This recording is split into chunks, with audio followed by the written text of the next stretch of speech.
आंखें खोल के मैं एक बार फिर आपका स्वागत है। Reality show Bigg Boss fame Ajaz Khan के बाद ड्रग्स केस में अब एनसीबी ने एक और टीवी एक्टर पर शिकंजा कस दिया है। एनसीबी ने बीती रात लोखंडवाला में एक टीवी एक्टर के घर पर छापा मारा। छापेमारी में कुछ ड्रग्स बरामद हुए जिन्हें जब्त कर लिया गया है। हालांकि एनसीबी की छापेमारी से चंद मिनट पहले ही वो एक्टर एक विदेशी महिला के साथ घर छोड़कर निकल गया। वो विदेशी महिला उसी एक्टर के साथ लोखंडवाला स्थित घर में रह रही थी। एनसीबी अब दोनों की तलाश में है। इस एक्टर के घर पर छापेमारी एजाज खान के साथ पूछताछ के बाद की गई थी। बताया जा रहा है कि पूछताछ के दौरान एजाज खान ने इस एक्टर का नाम लिया था। हालांकि अभी तक इस एक्टर का नाम गुप्त रखा गया है। दरअसल 30 मार्च को एनसीबी ने ड्रग्स केस में पूछताछ के लिए एजाज खान को मुंबई एयरपोर्ट से हिरासत में लिया था। इसके बाद एनसीबी अधिकारियों ने एजाज से 8 घंटे लंबी पूछताछ की और फिर एजाज खान को गिरफ्तार कर लिया। एनसीबी ने दावा किया कि एजाज का कनेक्शन मुंबई के ड्रग्स सप्लायर शादाब बटाटा से है, जिसे पिछले हफ्ते ही 2 करोड़ की ड्रग्स के साथ एनसीबी ने गिरफ्तार किया था। इस बीच एजाज खान को 2 दिन की एनसीबी कस्टडी में भी भेज दिया गया है। मुख्तार अंसारी के सारे पैतरे खत्म होने के बाद अब गैंगस्टर का काउंटडाउन शुरू हो गया है। मुख्तार अंसारी को उत्तर प्रदेश पुलिस पंजाब से नहीं लाएगी, बल्कि पंजाब पुलिस के जवान ही यूपी लाएंगे। सूत्रों के हवाले से खबर है कि मुख्तार अंसारी को बांदा जेल में रखने की पूरी तैयारियां हो चुकी हैं। यहां आपको बताएं कि मुख्तार आगरा जेल में बंद था और पंजाब पुलिस आगरा से उसे पंजाब लेकर गई थी।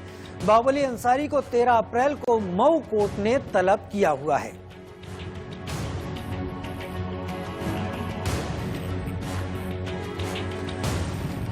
और इस बीच मुख्तार अंसारी को लेकर डिप्टी एसपी शैलेंद्र सिंह की वो चिट्ठी भी सामने आई है जो उन्होंने 2004 में तत्कालीन मुलायम सिंह सरकार को लिखी थी, जिससे देश में सियासी भूचाल आ गया था।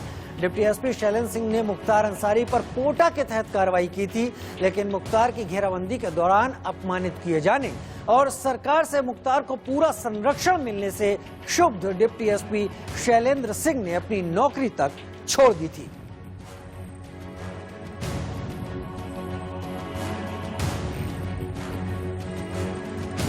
और अब हम आपको तत्कालीन डिप्टी एसपी शैलेंद्र सिंह की वो फेसबुक पोस्ट दिखाते हैं जो उन्होंने एक दिन पहले ही लिखी है। और उन्होंने अपनी फेसबुक पोस्ट में लिखा है कि 2004 में जब मैंने माफिया मुख्तार अंसारी पर एलएमजी केस में पोटा लगा दिया था, तो मुख्तार को बचाने के लिए तत्कालीन सरकार ने मेरे ऊपर केस खत्म करने का दबाव बनाया, जिसे न मानने पर 2004 में जब मैंने माफिया मुख्तार अंसारी पर एलएमजी केस में पोटा लगा दिया था, तो मुख्तार को बचाने के लिए तत्कालीन सरकार के इशारे पर मेरे ऊपर केस खत्म करने का दबाव बनाया गया। इसे न मानने के चलते मुझे डिप्टी एसपी पद से त्यागपत्र तक देना पड़ा था।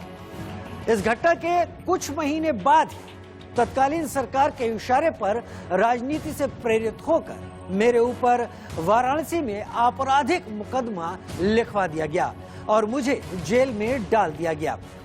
लेकिन जब माननीय योगी जी की सरकार बनी तो उक्त मुकदमे को प्राथमिकता के साथ वापस लेने का आदेश पारित किया गया।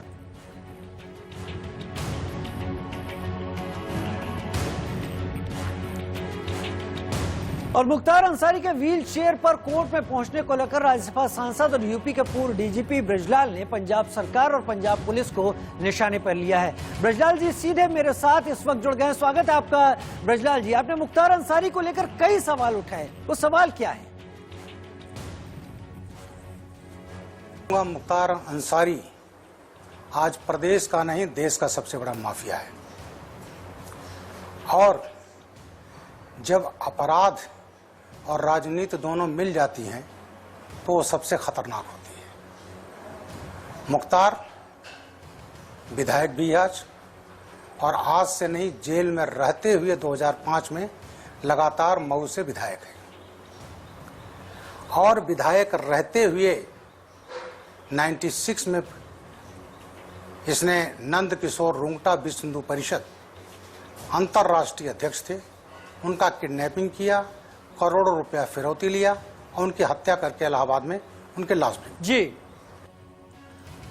सर, मुख्तार और उसके परिवार को यह अंदेशा है कि यूपी पुलिस उसका एनकाउंटर कर देगी। क्या यह मुमकिन है या फिर मुख्तार बच निकलने का कोई बहाना तलाश रहा है? ये संभव नहीं है। मुख्तार अंसारी उत्तर प्रदेश की जेलों में बहुत सुरक्षित रहेंगे। हाँ, कुछ चीजों में वो असहज अवश्य महसूस करेंगे, क्योंकि अब तक जो उनका लाइफ स्टाइल रहा है, शाही जिंदगी, वो नहीं मिलेगी। ओपन लोग मिलने जाते थे, आपराधिक तंत्र चलता था, टेलीफोन का, यहाँ के जेल के लैंडलाइन का इस्तेमाल करते थे। गाजीपुर जेल में मछली का तालाब बना लिए थे, पिकनिक स्पॉट बना दिए थे, परिवार के लोग ओपनली इनके लोग आते जाते थे जी। और इस तरह से अब जो यूपी की जेल जहां लाए जा रहे हैं बांदा, वो पिकनिक स्पॉट नहीं होगा जी।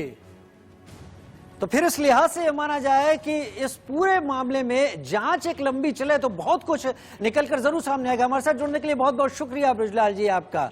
और अब बात देश के सबसे बड़े न्यूज चैनल समूह ITV नेटवर्क की, जिनका नया channel India news Bangla launch होने जा रहा है।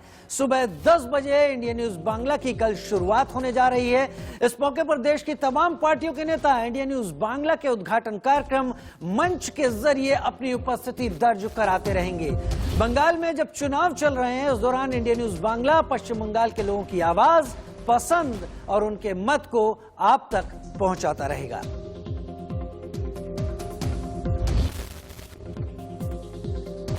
राजस्थान के चित्तौड़गढ़ में एक्सिस बैंक में बड़ी लूट हुई है। राजस्थान में चित्तौड़गढ़ के निम्बाहेड़ा में एक्सिस बैंक में 6 लुटेरों ने लूट की वारदात को अंजाम दिया। लूट के दौरान एक बैंक कर्मी घायल हो गया। करीब 45 लाख से अधिक की लूट की आशंका जताई जा रही है। महाराष्ट्र के नासिक के वडाला नाका के पास एक घर में गैस सिलेंडर में विस्फोट हो गया। इस घटना में 8 लोग गंभीर रूप से घायल हो गए। महाराष्ट्र के पालघर जिले के बोईसर में एक कंपनी में भीषण आग लग गई। दफ्तर के अंदर फंसे 30 लोगों को बाहर निकाला गया, जबकि 2 लोग झुलस गए, जिन्हें अस्पताल में भर्ती कराया गया है।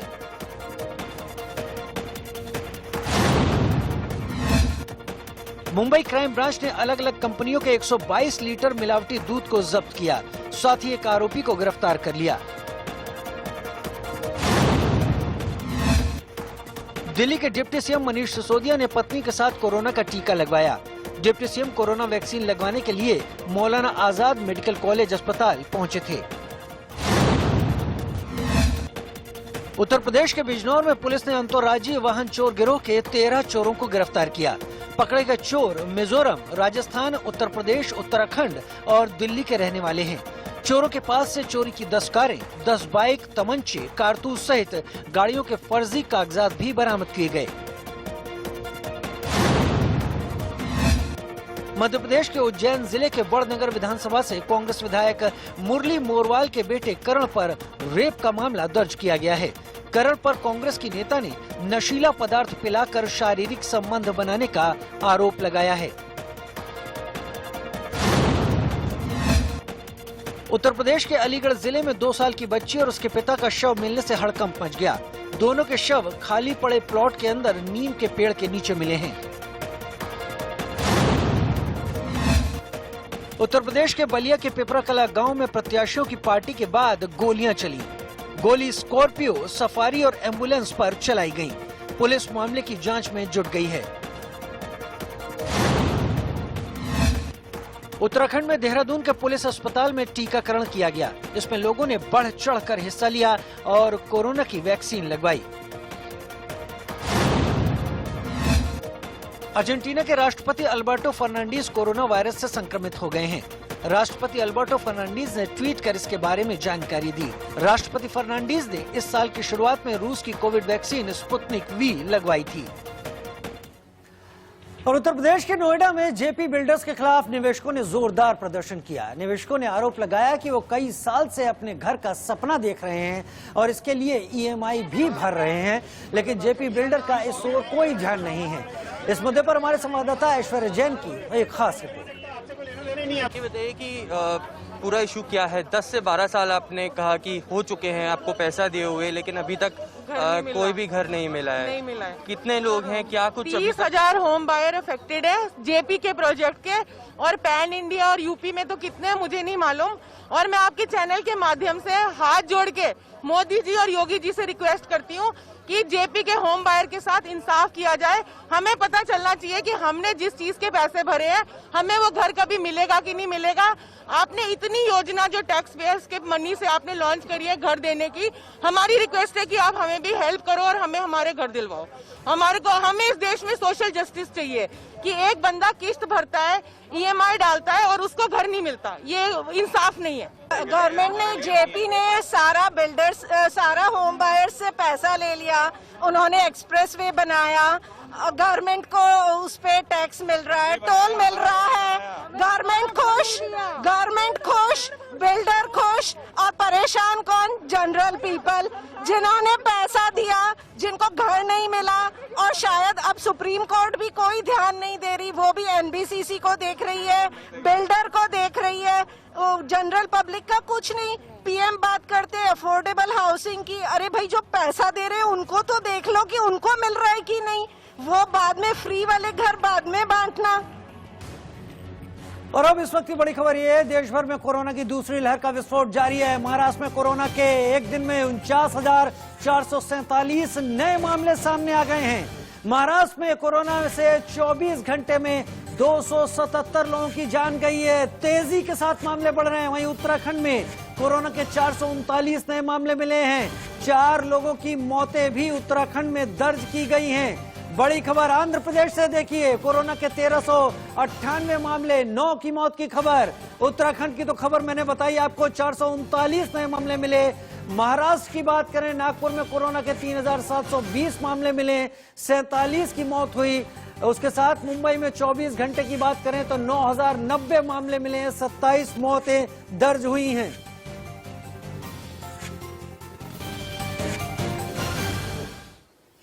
और देश में कोरोना के महाविस्फोट ने लोगों से लेकर सरकार की चिंता बढ़ा दी है। पिछले 24 घंटे में रिकॉर्ड 89,000 से ज्यादा मामले सामने आए, तो वहीं 714 लोगों की मौत हुई है। 6 तस्वीरें हम आपको दिखा रहे हैं। महाराष्ट्र में कोरोना वायरस की बढ़ती संख्या हर दिन नया रिकॉर्ड बना रही है। 24 घंटों के दौरान राज्य में अब तक सबसे ज्यादा पॉजिटिव मरीज मिले हैं। भारत को छोड़ दिया जाए और अगर बात की जाए तो इससे ज्यादा केस सिर्फ अमेरिका और ब्राजील में ही आ रहे हैं।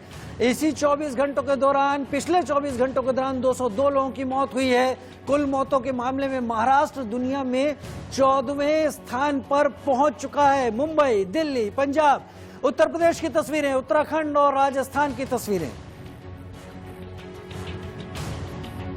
फिलहाल दिल्ली में लॉकडाउन नहीं लग रहा है, लेकिन आप देखिए हम यहाँ मौजूद हैं और काफी भीड़ रहती है यहाँ इस मंडी में, लेकिन बावजूद इसके लोग जो हैं वो इसको समझ नहीं पा रहे। अब कैमरा दिख रहा है, आगे आगे जाता जा रहा है तो लोग मास्क का इस्तेमाल करते चले जा रहे हैं।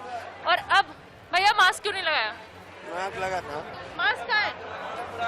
आपको पता है कितने मामले बढ़ रहे हैं? देख मास्क का है आपको भैया, आपको पता है कितने मामले आ रहे हैं दिल्ली में? आप लोग खुद बीमारियों को दावत दे रहे हैं। कैमरा देखने के बाद मास्क ऊपर करते लोग जरूर नजर आ रहे हैं, लेकिन कोई भी इस गंभीरता को नहीं समझ रहा है कि अगर ये बीमारी घर में साथ ले जाएंगे इस मंडी से, तो बाकी और जो परिवार के सदस्य हैं उनके लिए भी कितनी बड़ी मुश्किल हो जाएगी। एसबीआई कि ये वो ब्रांच है जिसे आज विशेष रूप से इसलिए खोला गया है क्योंकि यहाँ नामांकन से पहले की फीस जमा होनी है, और उसके लिए जो तमाम लोग हैं वो सुबह से कतार में लगे हुए हैं। 8 बजे से ये प्रक्रिया शुरू हो गई थी और ये जो लोग हैं वो 5 से 6 बजे के बीच से आने शुरू हो गए थे, और सभी को कहा गया था कि कोरोना प्रोटोकॉल का पालन करें और तमाम लोग मास्क लगाकर भी आए। लेकिन निश्चित तौर पर यह देखा जा सकता है कि जब ये भीड़ बढ़ी है तो यहाँ पर जो 2 गज की दूरी है उसको मेंटेन करना काफी ज्यादा मुश्किल हो गया है। और आप भीड़ देख सकते हैं कि कितनी ज्यादा यहाँ पर उमड़ रही है, और लोग आरोप लगा रहे हैं कि बैंक की तरफ से अभी कोई जवाब नहीं दिया गया है। और जानकारी ये भी बताई गई है कि शायद जो सर्वर है वो डाउन हो सकता है और इसके चलते जो भीड़ है वो काफी ज्यादा बढ़ गई है। ये बताइए कितने बजे आ गए थे आप? 6 बजे। क्या कहा गया बैंक की तरफ से? नहीं, अभी खिड़की ना खोली, अभी सर्वे डाउन बता रहे हैं। ये आ गए हैं 4 बजे, खिड़की खोली नहीं। आप कहाँ से आए नामांकन भरने? मसूरी। और इस वक्त आप अपना पसंदीदा कार्यक्रम आंख कान खोल के देख रहे हैं। इंडिया न्यूज के इस कार्यक्रम को सम्मान भी हासिल हुआ है।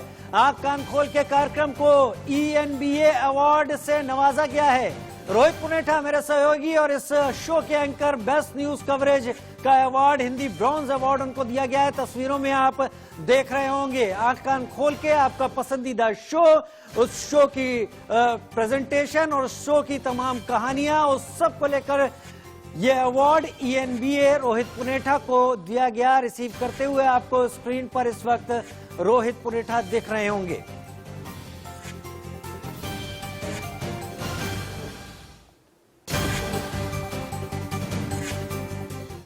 और देश के सबसे बड़े न्यूज चैनल समूह ITV नेटवर्क का नया channel India news Bangla launch होने जा रहा है। कल सुबह 10 बजे इंडिया न्यूज बांग्ला की शुरुआत होने जा रही है। इस मौके पर देश की तमाम पार्टियों के नेता इंडिया न्यूज बांग्ला के उद्घाटन कार्यक्रम मंच के जरिए अपनी उपस्थिति दर्ज कराते रहेंगे।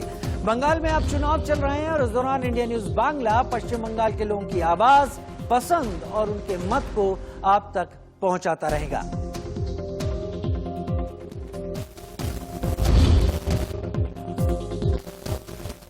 और